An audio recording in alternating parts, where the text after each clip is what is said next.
Alright, well, the biggest gripe I've got with the Lowrance Hook 2 7XTS is that the sonar doesn't work. There is a Redeemer,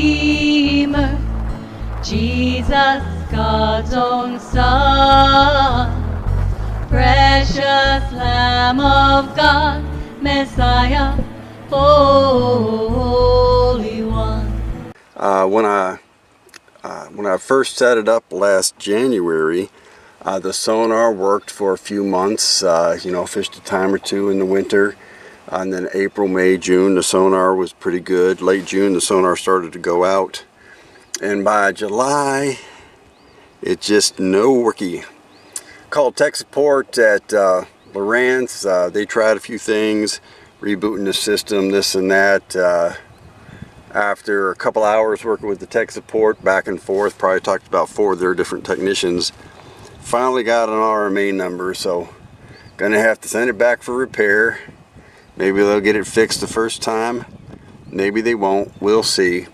And I'm gonna go ahead and append after this. I did a fuller report back when the sonar was working, so you'll get a sense for what the features are and how well I like it when the sonar is working.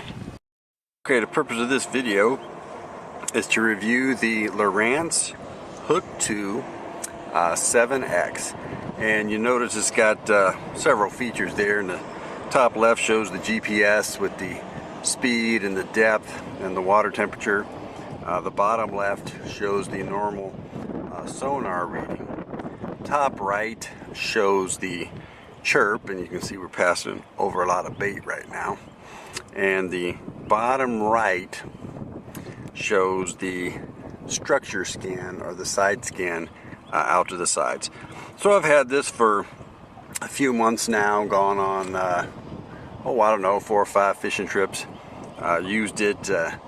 It sees a lot down there, and I really like the chirp because it shows me the difference between fish and timber. And a lot of times in the past with my older Lowrance, I was just guessing at what was fish and what was timber.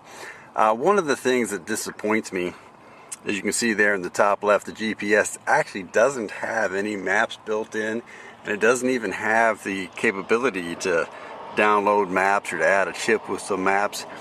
This was the first GPS I've ever owned without any kind of map in it, or any kind of ability to have a map in it. And I guess that's in the documentation if you look at it closely enough, but I missed it. So really the GPS is useful for calculating your speed and setting waypoints, getting back to places that you've marked as important, getting back to the dock, reversing your steps, this kind of thing.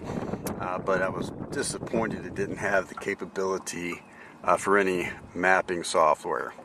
So you can also see on the structure scan, or the side scan there,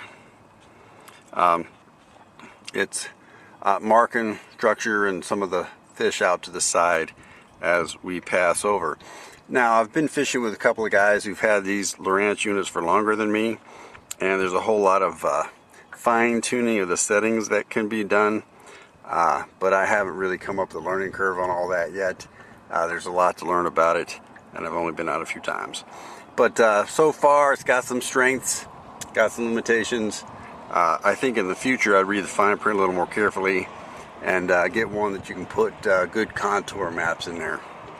I tremble at the thought of Judgment Day. Lord, I am not ready. Please don't return just yet, for all my sins are put away. My cross is on the floor, and I would